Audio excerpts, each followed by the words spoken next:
edificante para a pregação.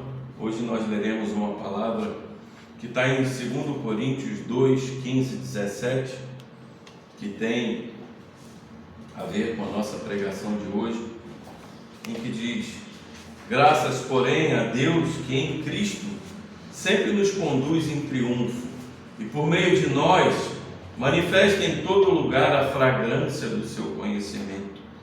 Porque nós somos para com Deus o bom perfume de Cristo, tanto nos que são salvos, como nos que se perdem. Para com estes, cheiro de morte para a morte, para com aqueles, aroma de vida para a vida. Quem, porém, é suficiente para estas coisas, que a gente possa adorar o Senhor Deus, o nosso perfume mais precioso. Vamos orar antes de começar essa pregação. Senhor, estamos diante de Ti e nos colocamos nesse momento como servos do Senhor. A Sua palavra será ministrada. Nós pedimos, Espírito Santo, que esteja sobre o Teu povo, esteja sobre a igreja, esteja sobre mim. Feche a minha boca para o que o Senhor não quer que seja falado, e coloca-nos, Senhor, um espírito de entendimento, um espírito de sabedoria que só o Senhor pode nos dar. Que Teu Espírito fale através de mim, que eu diminua, desapareça, e que o Senhor apareça e cresça e fale a todo o Seu povo, aqueles que aqui estão e aqueles que estão nos ouvindo, para a honra e glória do Teu santo nome, porque toda pregação nessa igreja é para a Tua glória. É o que oramos em nome de Jesus. Amém. Amém, irmãos. É muito bom mais uma vez estarmos aqui para ouvir a palavra do Senhor. Hoje nós iremos pregar em um texto que muitas vezes passa um pouquinho despercebido, porque nós temos o nosso momento em que lemos a palavra de Deus e buscamos, e muitas vezes os textos que saltam aos nossos olhos são textos que têm uma importância maior, mas existem textos que às vezes estão no meio de coisas importantes, mas que revelam a sua grande importância também, porque nós, como servos de Deus, temos que pregar toda a Escritura, e toda a Escritura para a glória do nosso Senhor Jesus Cristo. Hoje nós daremos continuidade no Evangelho de Marcos, ali no capítulo 14. Pregação passada, semana passada, nós pregamos todo o capítulo 13. O interessante é que esse capítulo 14, ele não está conectado àqueles acontecimentos, mas nós sabemos que Jesus tem caminhado para a cruz. Nós sabemos que Jesus tem caminhado para a sua crucificação, para o seu momento de maior glória. E nesse momento, nós buscamos algo num texto com tanta riqueza, para que esse momento, cada vez mais que vá chegando e enchendo nossos olhos de adoração a esse Senhor. Hoje o texto que vamos ler está ali em Marcos 14, nos versos 1 a 11, uma perícope curta, mas que tem a sua importância. Assim diz a palavra do Senhor: dali a 2 dias era a Páscoa e a festa dos pães asmos, ou festa dos pães sem fermento, e os principais sacerdotes e os escribas procuravam como prenderiam a traição e o matariam, pois diziam: não durante a festa, para que não haja tumulto entre o povo. Estando ele em Betânia, reclinado à mesa, em casa de Simão o leproso, veio uma mulher trazendo um vaso de alabastro com preciosíssimo perfume de nardo puro, e quebrando o alabastro, derramou o bálsamo sobre a cabeça de Jesus. Indignaram-se alguns entre si e diziam: para que este desperdício de bálsamo? porque esse perfume poderia ser vendido por mais de 300 denários e dar-se aos pobres, e murmuravam contra ela. Mas Jesus disse: deixai-a, porque a molestais? Ela praticou boa ação para comigo, porque os pobres sempre os tendes convosco, e quando quiseres podeis fazer-lhes bem, mas a mim nem sempre me tendes. Ela fez o que pôde, antecipou-se a ungir-me para a sepultura. Em verdade vos digo, onde for pregado em todo o mundo o Evangelho, será também contado o que ela fez, para a memória sua. E Judas Iscariotes, um dos 12, foi ter com os principais sacerdotes, para lhes entregar Jesus. Eles, ouvindo, alegraram-se e lhe prometeram dinheiro.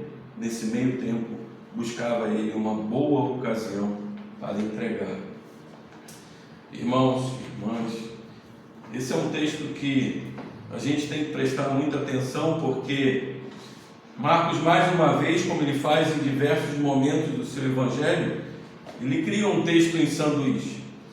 O evento principal aqui desse texto é que está chegando o momento da Páscoa, está chegando o momento da crucificação e a festa dos pães asmos, mas nesse mesmo momento há de chegar o momento da entrega de Jesus, e aquele discípulo, da qual Marcos não quer nomear, irá entregar Jesus. Mas Marcos, em sua sabedoria, coloca esse texto como um sanduíche, em que a mulher quebra um vaso de alabastro sobre Jesus e derrama o bálsamo sobre ele, para nos explicar alguma coisa, para nos mostrar alguma coisa. 3 questões ocupam mais ou menos o centro dessa cena: o contraste entre o ato de adoração da mulher e a traição de Judas, o reconhecimento por Jesus de que essa unção foi a 4ª predição da paixão. Nós vamos lembrar que ali, capítulo 8, verso 31, capítulo 9, verso 31 e capítulo 10 também, por volta do verso 33, 34, Jesus já tinha predito a sua morte. E essa é como se fosse a 4ª predição da paixão. E o terceiro ponto, que esse é o primeiro de 5 fracassos ao longo do discipulado que ocorrerão no capítulo 14. É importante a gente entender que Jesus tinha passado por aqueles confrontos com os líderes, e como eu falei na pregação anterior, Jesus saiu do templo. Jesus não mais voltaria para o templo, e ele coloca aquela, como se fosse aquela profecia sobre o templo, e a profecia sobre o fim dos tempos, dizendo: olha, esse templo aqui terminou, o templo agora está em mim. E ele retorna sabendo que seria entregue, por um dos seus mais íntimos, do círculo de dentro. E nós vamos perceber ao longo desse texto que Jesus várias vezes será abandonado. Ao longo desse capítulo, Jesus será abandonado várias vezes. E esse capítulo, tanto quanto o capítulo 15, descreve a traição, a prisão, o julgamento e a crucificação de Jesus. Mas nós vemos um sacrifício de fé aqui, em que essa mulher vai ungir o corpo de Jesus. Mas esse parêntese de devoção da mulher está em meio também a um ato de fé oposto, no pior sentido, oposto do termo. Que muitas vezes, meus irmãos, a gente tem que vigiar, porque quanto mais perto estamos de Cristo, mais temos chance de falhar. Talvez aquelas mulheres que apareceram em todos os textos de Marcos, a mulher cirofenícia, a mulher com hemorragia, entre outras mulheres, demonstraram maior fé estando longe de Jesus do que aqueles que andavam no círculo íntimo dele. Mas essa mulher em especial, Marcos não cita o nome, mas João, no capítulo 12, vai citar que era Maria, irmã de Marta, irmã de Lázaro. E interessante é que ele conecta essas coisas com a festa da Páscoa? João vai dizer, e a maioria dos comentaristas, que esse episódio com Maria aconteceu um pouco antes da entrada triunfal, mas Marcos, percebendo o propósito que ele deveria usar nesse texto, ele coloca nesse acontecimento. Esse acontecimento de Judas, em que ele entrega Jesus, acontece na quarta-feira.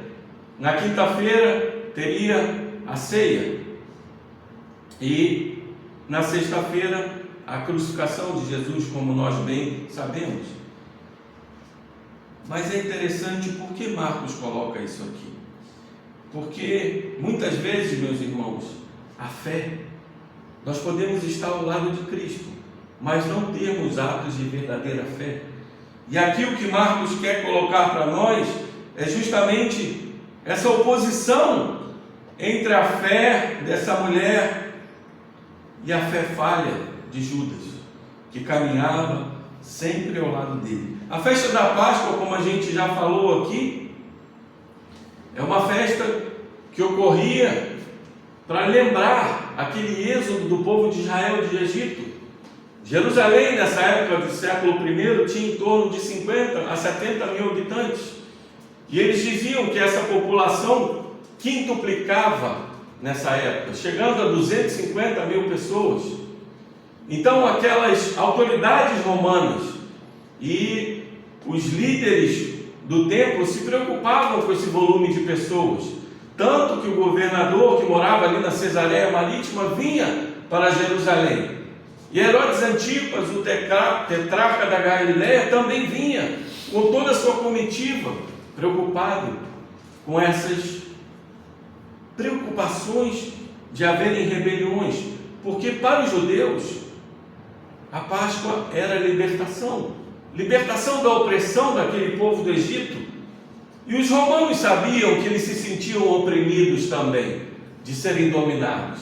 Então eles tinham medo, e aqueles romanos aumentavam a guarda, traziam governadores, traziam os tetrarcas para ali para dizer: olha, se acontecer alguma coisa, eu estou para aqui para comandar o combate a essa rebelião. Então era um momento de muita tensão, em que aqueles homens e mulheres, quando subiam a Jerusalém, vinham fervorosos por uma libertação, pelo Messias que viria.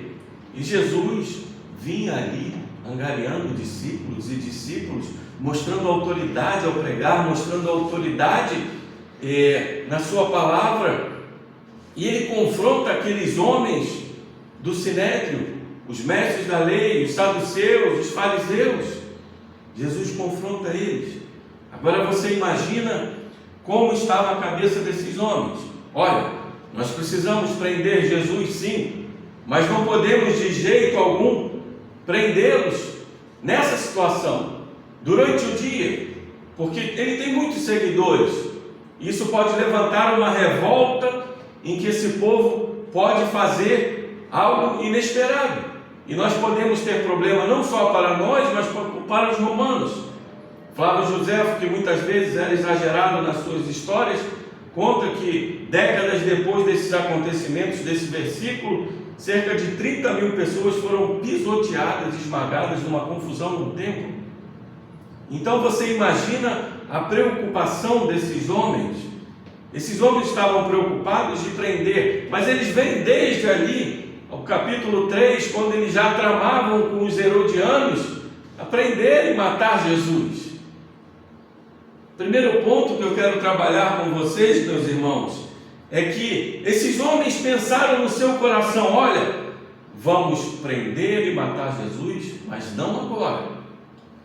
Mas a agenda dos homens não é a agenda de Deus. Por mais que os homens tramem uma agenda perversa, essa perversidade não pode vencer a soberania de Deus. Essa perversidade não vai vencer a agenda de Deus. A agenda de Deus já está plantada para o seu filho, já está plantada para o seu povo. Nada do que façam contra Jesus vai mudar essa agenda. Nada do que tramem contra ele vai mudar essa agenda.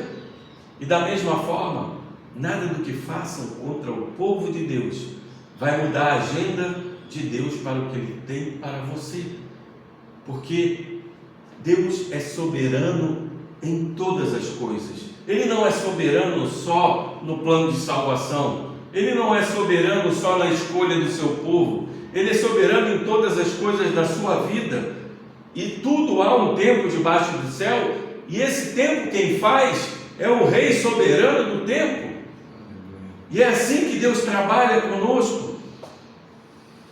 Eles olham e acham que vão fazer com que Jesus seja crucificado depois da festa da Páscoa, mas Jesus já sabia que aquela agenda precisaria ser cumprida. E como a agenda de Deus ela se cumpre? Porque aquele homem que Marcos não nomeia, mas que João vai dizer que era Judas, ele vai e entrega ao Senhor, e ele faz algo por esses líderes que nenhum outro faria, porque ele era do círculo íntimo, e ele vai entregar não só Jesus no momento que ele está só com o seu pequeno povo de discípulos, mas também durante a noite, para que a população não pudesse ver, porque à noite geralmente, no final da tarde, todos retornavam para as suas casas e voltavam ali para Betânia e voltavam para outros lugares em que tinham os anfitriões que recebiam essas pessoas que vinham a Jerusalém para adorar. E eles sabiam que o povo poderia se alvoroçar, mas Jesus faz essa agenda ser cumprida. E dentro desse propósito de Marcos, de trazer essa verdadeira adoração, porque, meus irmãos, há momentos que nós precisamos sempre prestar atenção aos nossos atos, prestar atenção aos atos de outros irmãos, prestar atenção aos atos do povo de Deus. E Marcos quer valorizar esse ato dessa mulher, porque é um ato de extrema importância ao que vem a seguir. E nós vemos que essa festa dos pães ázimos e da Páscoa, ela ocorria num tempo em que muitas pessoas estavam ali com o mesmo espírito de libertação. E aqueles homens e mulheres que seguiam Jesus estavam ouvindo dele que ele iria ser morto, mas não compreendiam a profundidade disso. Talvez Maria tenha compreendido a profundidade.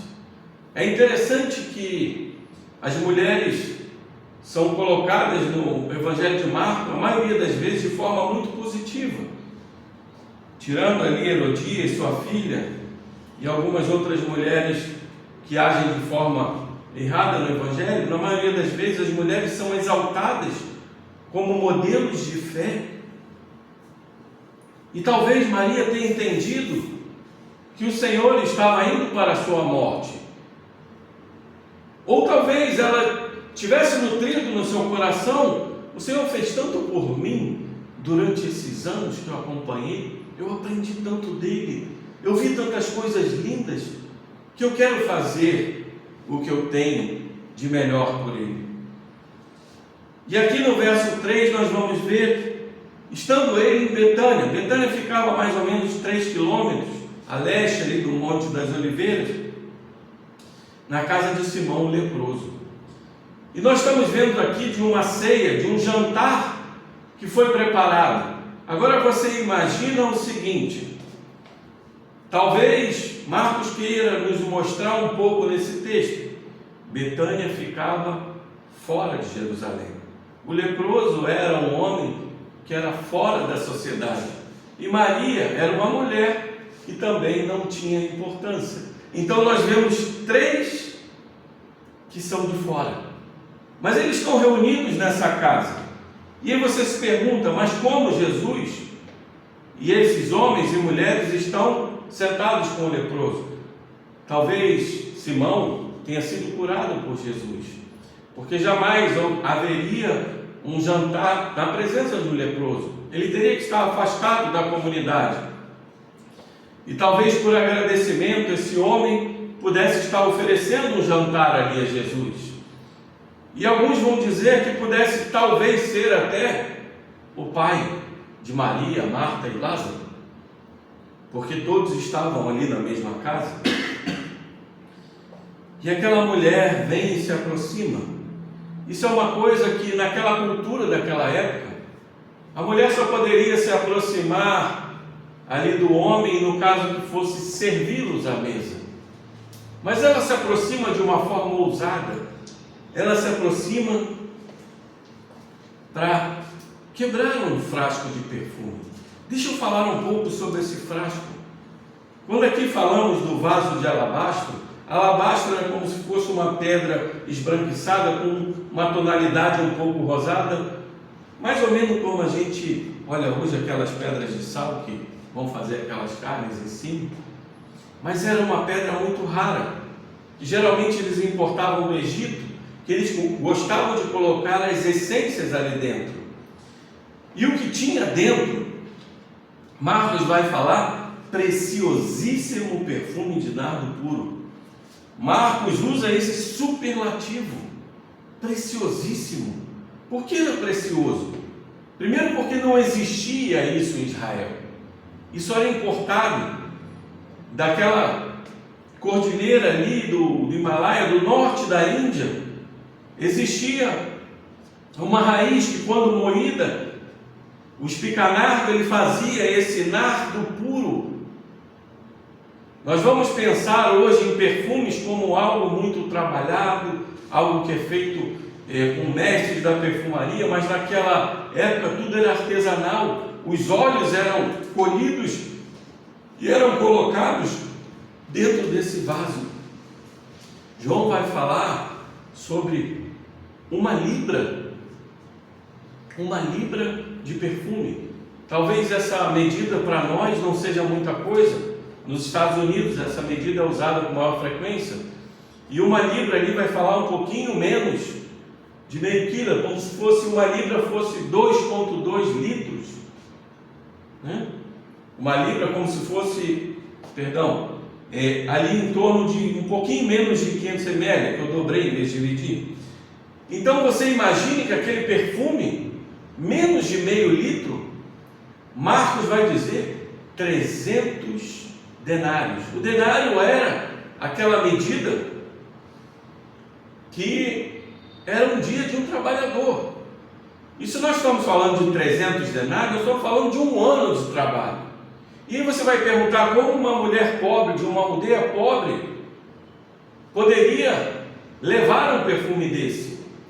Talvez aquela família tivesse aquela herança para o casamento de suas filhas, porque você começa a fazer os cálculos e você imagina, para pegar basicamente 1 grama daquele perfume, era um dia de trabalho, era algo caríssimo. E talvez aquela família viesse juntando ao longo dos anos, porque as mulheres eram preparadas para o seu casamento, para o momento de maior glória da sua vida, com aquele perfume. E aquela mulher pega o melhor que ela tem, e quebra diante de Cristo e derrama sobre a cabeça dele. Você imagina aquela confusão? Primeiro, aquela mulher já se apresenta naquele cenário em que ela não podia se aproximar. Ela pega um vaso que já é caro, ela quebra aquele vaso e derrama sobre a cabeça de Jesus. Meus irmãos, para pensar, quando a gente tem um perfume muito caro, a gente quer botar uma gotinha aqui, outra ali, não gastar muito. Mas aquela mulher, talvez o que aquela família, o que ela estava guardando ao longo dos tempos, ao longo de anos e anos, e as mulheres naquele tempo não tinham trabalho para acumular, talvez o seu pai, talvez outros da família estavam acumulando aquilo para abençoá-las, e ela traz aquilo para jogar sobre Jesus, não só derramar sobre a cabeça, mas para ungir ele todo, não só passar um pouquinho na cabeça ou um pouquinho no pescoço, mas aquilo é derramado sobre Jesus. E aqueles homens que estavam ali ao redor se indignaram. Se indignaram. João vai dizer que foi Judas que se indignou. Mateus vai dizer que eram os discípulos. Lucas também fala, e Marcos aqui vai dizer que eram alguns entre si. Marcos também não dá nomes.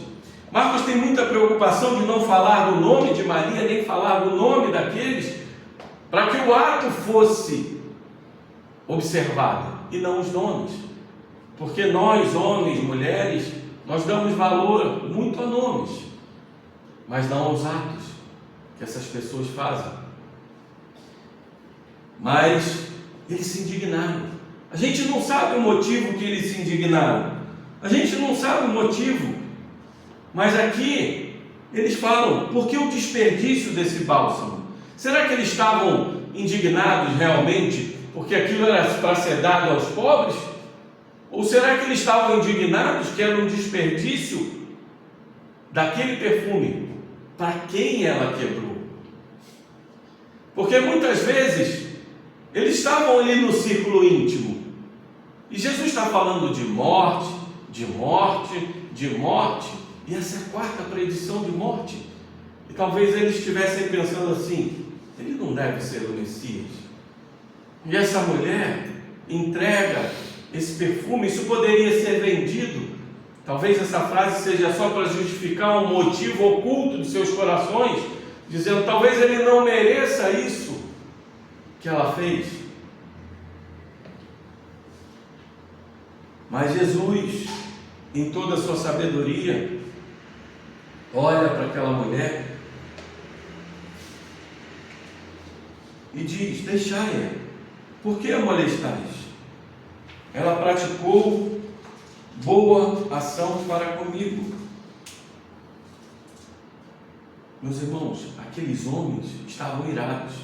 O verbo no grego aqui, embrimai-stai, quer dizer abrir as narinas, como se estivesse bufando de raiva pelo ato daquela mulher. E aqueles homens estavam olhando o ato dessa mulher como algo reprovável. E quando a gente olha isso como um ato reprovável, a gente não está rejeitando somente o ato, a gente está rejeitando a pessoa do ato.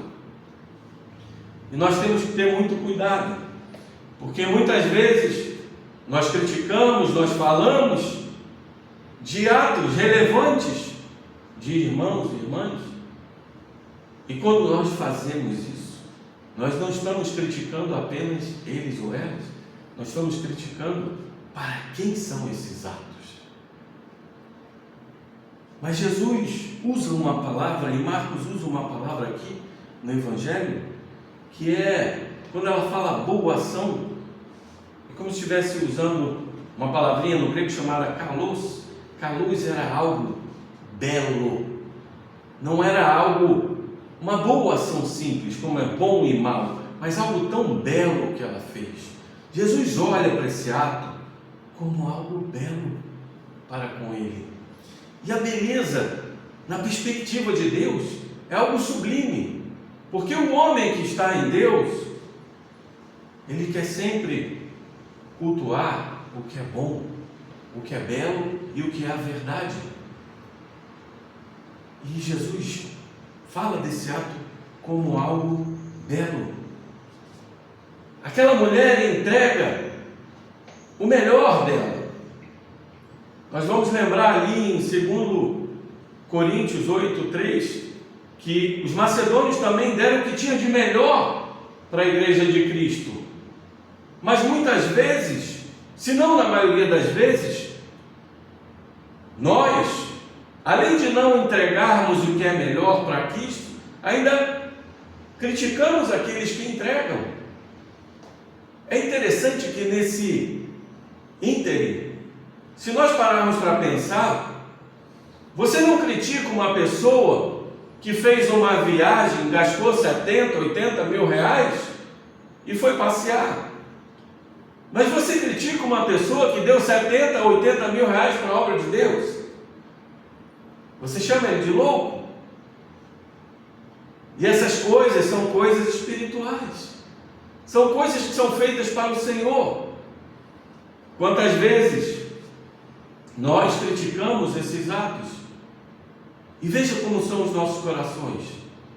Nós não criticamos quando algo é feito de tamanha monta para o mundo. Nós criticamos quando o ato é feito dessa monta para Cristo. Até nós que somos do círculo íntimo. Talvez isso gere um ciúme. Talvez isso gere uma inveja em nossos corações. Que a igreja está permeada muitas vezes disso. De homens e mulheres que criticam. Como servo de Deus nessa caminhada, como pastor, o que eu vejo às vezes de críticas a irmãos e irmãs dentro da igreja. Faça algo relevante para Deus e terá logo alguém para te criticar. E como diz o pastor Hernandes Dias Lopes, se você não quer ser criticado, vai para o cemitério. Vá para o cemitério, que lá ninguém fala nada. Ninguém vai te criticar. Mas até no meio da igreja, quando você faz algo relevante para Cristo, você vai ser criticado. E essa mulher foi criticada. E Jesus pergunta: por que a molestais? Ela praticou boa ação. E olha como segue o texto. Jesus diz: porque os pobres sempre tendes convosco, e quando quiseres, podeis fazer-lhe bem, mas a mim nem sempre me tendes. Jesus, em sua sabedoria, não critica a frase dos apóstolos, porque ele diz: bem falaram, que vocês têm que ajudar os pobres, mas esse ato é algo diferente que vocês não perceberam. Ela praticou uma ação tão bela que vocês não conseguiram enxergar. Vocês não me terão mais, e os pobres vocês vão ter. A igreja vai ser constituída e vocês podem fazer o que bem entendem. E eles entenderam mais para frente isso, porque nós vamos ver ali em Atos que eles inclusive vendiam propriedades para manter aqueles homens e mulheres pobres que não conseguiam nem se sustentar. Então Jesus não critica essa ação de ajudar os pobres, mas diz: prestem atenção no que vocês não conseguem ver. Ela fez o que pôde, antecipou-se a ungir para a sepultura. Meus irmãos, a unção, nós vamos lembrar ali em 1 Samuel 10, em 2 Reis também, aquela unção era derramada sobre os reis, e era derramada sobre os sacerdotes, para que eles pudessem exercer os seus cargos, mas a unção era feita com um óleo. Nós vamos ver aí também no primeiro século, que os perfumes eram usados como unção, como especiarias de sepultamento. Talvez Maria não tivesse no seu coração de ungir como um sepultamento, porque ainda acreditava que Cristo poderia não ser morto, mas ela queria entregar o seu melhor. E Jesus muitas vezes, ele não olha somente para o ato, senão na maioria das vezes ele olha para a motivação e para a intenção do nosso coração. E qual era a motivação e a intenção dessa mulher? Eu quero dar o meu melhor. O que ele fez por mim não tem preço. O que ele fez esses 3 anos por mim de ministério, que eu tenho acompanhado, por todos os jantares, por nossa amizade, por tudo que ele fez e que ainda há de fazer, eu quero dar o meu melhor. E ela entrega o melhor. Ela entrega o melhor para aquele homem, para Jesus. Mas ela é criticada. E quando Jesus diz ela fez o que pôde, Deus nunca exige de nós mais do que nós podemos. Deus nunca exige de nós mais do que nós podemos. Ela fez tudo o que ela pôde. Que talvez isso fosse uma herança de família, talvez isso fosse algo que tivesse um maior valor dentro da sua casa. E ela entregou tudo. ela antecipou-se sem saber para ungir Jesus para a sepultura. E ela não só ungiu, porque a unção, como a gente falou, era para reis, era para um sumo sacerdote. Ela, sem saber, ela está ungindo para a sepultura aquele rei, aquele sumo sacerdote, e com especiarias. Mas o interessante é que esses homens não perceberam que aquele rei, aquele sumo sacerdote, teria seu maior momento de glória na sua morte. É na sua morte que ele teria o seu maior momento de glória. Como a coroação de um rei, como a unção de um sumo sacerdote, Jesus na cruz, ele é ungido como o nosso sumo sacerdote. Ele é ungido como rei, e todas as coisas são colocadas debaixo dos seus pés, que aprove-lhe o Pai dar-lhe todas as coisas, e todas as coisas estão debaixo dos seus pés, do estrado dos seus pés. E Jesus ainda completa dizendo: em verdade vos digo, a palavra aqui é verdadeiramente vos digo, em verdade vos digo, é amém. Quando os judeus usavam uma palavra dessa, era para dar uma importância muito grande a esse ato. E esse ato, ele é falado nos 4 evangelhos: João 12, Marcos 14, Mateus 26, Lucas 22. E ele é colocado em todo o evangelho. E onde esse evangelho é pregado no mundo, essa mulher é lembrada, porque ele diz aqui: onde for pregado em todo o mundo o evangelho, será também contado o que ela fez para a memória sua. E isso tem uma importância muito grande. Tem uma importância que, em meio a toda aquela situação de que Jesus está indo para a crucificação, que Jesus está caminhando para a sua morte, a partir do momento que ele sai da Galileia em direção a Jerusalém, qualquer que tenha sido o tempo desse ato, essa mulher entendeu que ele não mais estaria com eles, e ela quis dar o seu melhor. E Jesus é ungido por aquela mulher para o seu sepultamento. Mas esse sepultamento traria, como eu falei aqui, o maior momento de glória para Cristo, o nosso rei, o nosso sumo sacerdote. E o texto continua dizendo, saindo desse sanduíche marcano, ele volta para o início dos versos 1 e 2, daquela traição, daquilo que eles estavam tramando. E Marcos continua dizendo: e Judas Iscariotes, um dos 12, foi ter com os principais dos sacerdotes para lhe entregar a Jesus. Eles, ouvindo, alegraram-se e lhe prometeram dinheiro. Nesse meio tempo, buscava ele uma boa ocasião para entregar. Meus irmãos, irmãs, Judas já tinha nutrido no seu coração.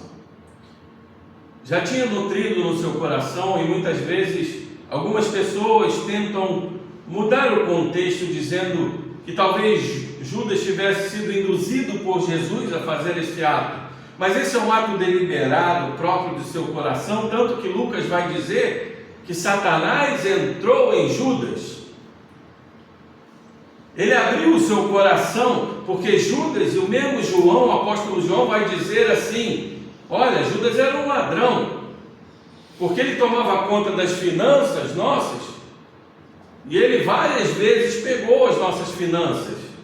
Então aquele homem não era um homem comum, ele era um homem que praticava atos ilícitos a todo momento, e Jesus conhecia. Tanto que na última ceia, quando Judas levanta, ele fala para ele: apressa-te em fazer o que tens para fazer. Mas Judas não sabia que aquilo estava dentro do propósito de que Jesus teria que ser entregue naquela festa, naquele momento. E é interessante, meus irmãos, porque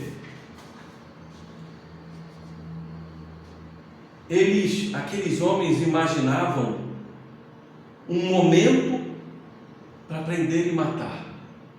Um momento em que Cristo fosse desprezado. Mas Cristo é morto no momento que Ele é glorificado, no meio da Páscoa. Eles pensavam em crucificá-lo longe da atenção popular, mas Ele foi crucificado publicamente perante toda a nação judaica. Eles pensavam em silenciar os discípulos de Jesus e fazer cessar a pregação deles. Mas hoje, nós, os discípulos de Cristo, temos um texto e um tema vibrante para sempre, porque Jesus foi crucificado no auge da festa da Páscoa. Eles estavam querendo destruir aquele reino, mas o que aqueles homens fizeram, junto com Judas, foi estabelecer esse reino. E Deus transformou aquele ato ruim em um ato de glória. Quantas vezes Deus tem feito isso em nossas vidas? Porque muitas vezes nós não sabemos o momento de fazer a coisa certa. E aqui, esse texto dessa mulher nos mostra que existem momentos para fazer as coisas. E nós não devemos deixar passar o momento. Porque talvez você tenha receio de falar com aquela pessoa, talvez você tenha receio de ajudar aquela pessoa, talvez você tenha receio de pedir perdão nesse momento. Mas essa mulher escolheu o momento correto, porque Jesus foi dali para a cruz, foi para ser açoitado, preso, crucificado e morto. Não haveria mais tempo para essa unção. Talvez aqueles que chegaram depois da morte de Cristo para ungir aquele defunto, Maria estivesse falando em seu coração, chegaram tarde, porque ele já foi ungido. E assim é com as nossas vidas. O momento é o momento da oportunidade. O momento não é um momento que eu me sinto confortável, é o momento da oportunidade. Se eu estou sentado com um ímpio, sozinho, por que não falar de Cristo? Por que não falar e entregar esse Evangelho, que é um vaso de alabastro cheio de nardo puro para aqueles que se perdem, para aqueles que não têm a salvação? Meus irmãos, muitas vezes nós, em missões, não gastamos praticamente nada. As igrejas não gastam praticamente nada. Existe um livro, se eu não me engano, o nome é Cruzada Evangelística dos Muçulmanos, não recordo o nome do livro perfeitamente, mas o autor diz que os muçulmanos gastam em um ano, em relação aos Estados Unidos, para islamizar os Estados Unidos, mais do que toda a igreja protestante gasta com evangelização no mundo. Eles gastam com um país mais do que a igreja gasta em todo o mundo. Muitas vezes nós não damos o nosso melhor. Muitas vezes nós não fazemos no momento que tem que ser feito, como essa mulher fez. E aí o tempo pode passar, e aí aquela pessoa pode perder a salvação, aquela pessoa pode morrer, aquele perdão pode não ser mais executado. Nós precisamos entender que o tempo de Deus não é quando queremos, o tempo de Deus é hoje. E não somos nós que falamos, é o Espírito de Deus que fala sobre nós, porque como falando das coisas espirituais, é o Espírito de Deus que fala àquela pessoa. E nós temos receio de sermos oprimidos, vilipendiados, criticados. O nosso Senhor não teve esse receio. Muitas mulheres não tiveram esse receio. Muitos leprosos não tiveram esse receio. Eles se entregaram, eles deram o seu melhor. E a pergunta hoje para nós é: nós temos feito o nosso melhor para Cristo? Mas olha como Jesus olha para o que a gente faz com amor. Ele dá uma importância tão grande.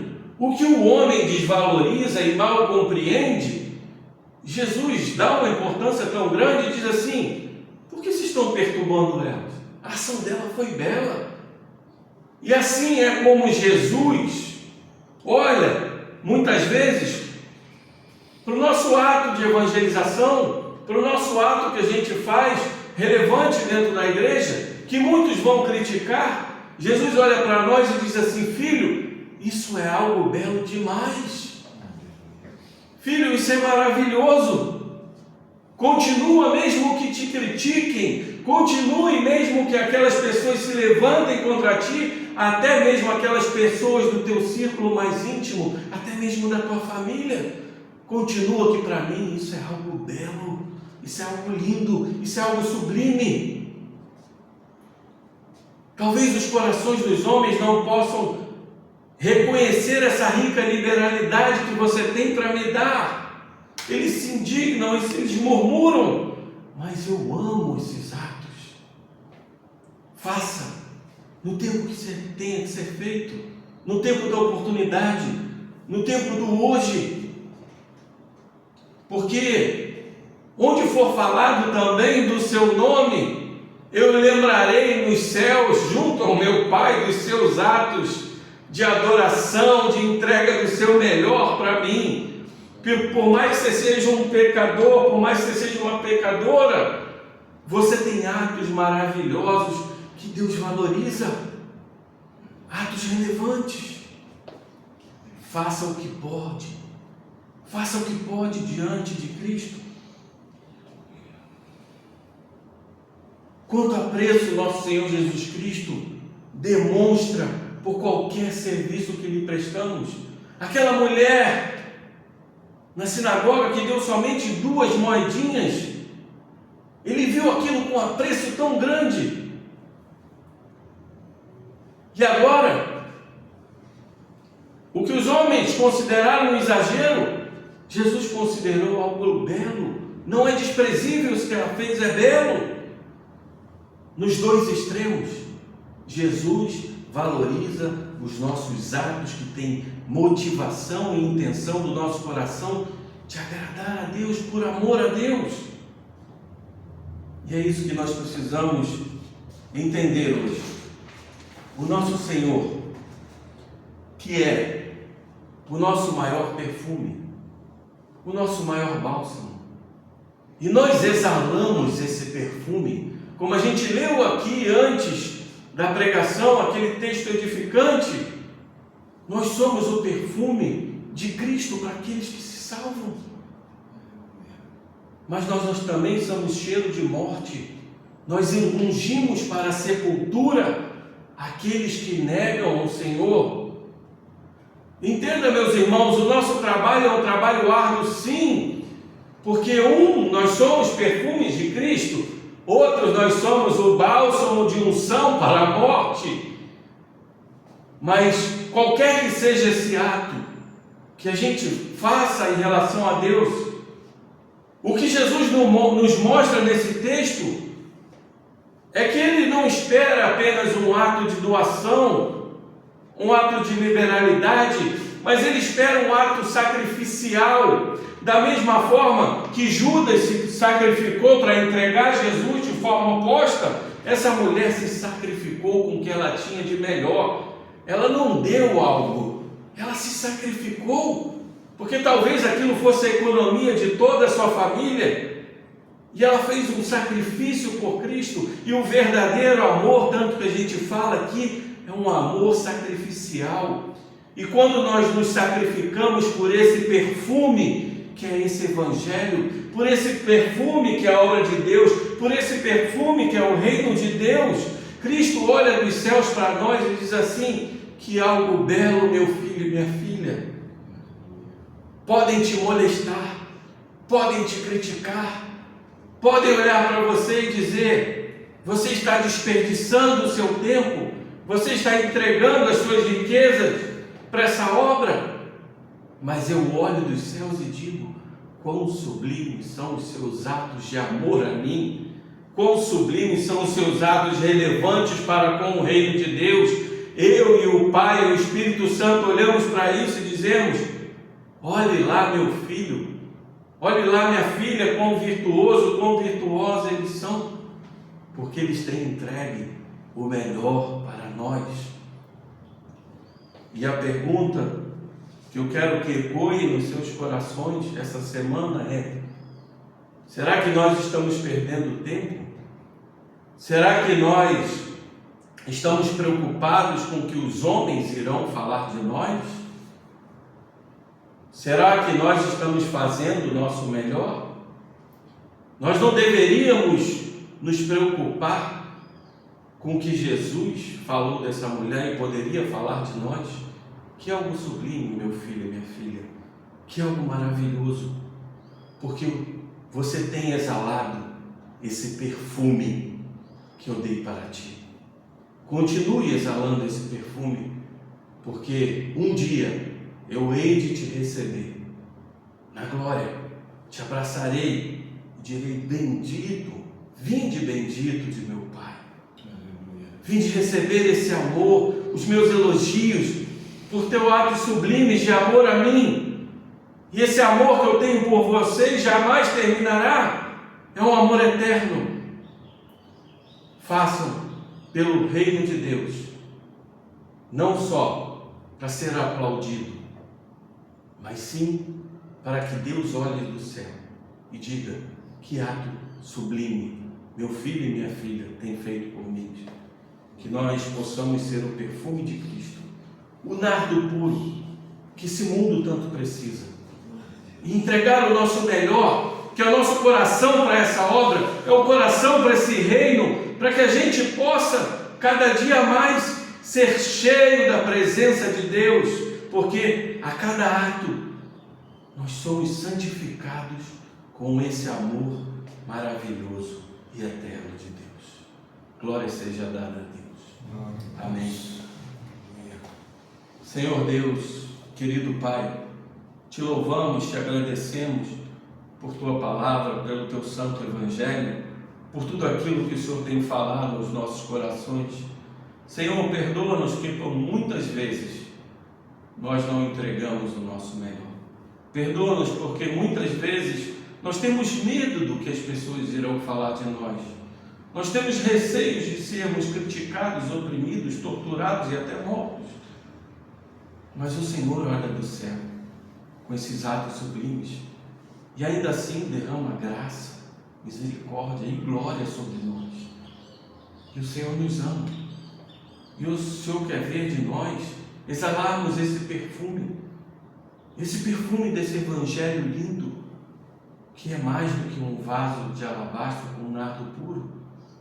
É o vaso da nossa salvação, é o vaso da salvação de muitos que ainda estão perdidos. Que possamos exalar esse bom perfume sem receio, sem medo, e entregar o nosso melhor por amor a Ti. É o que oramos em nome de Jesus. Amém. Amém. Deus seja louvado. Vamos louvar ao Senhor.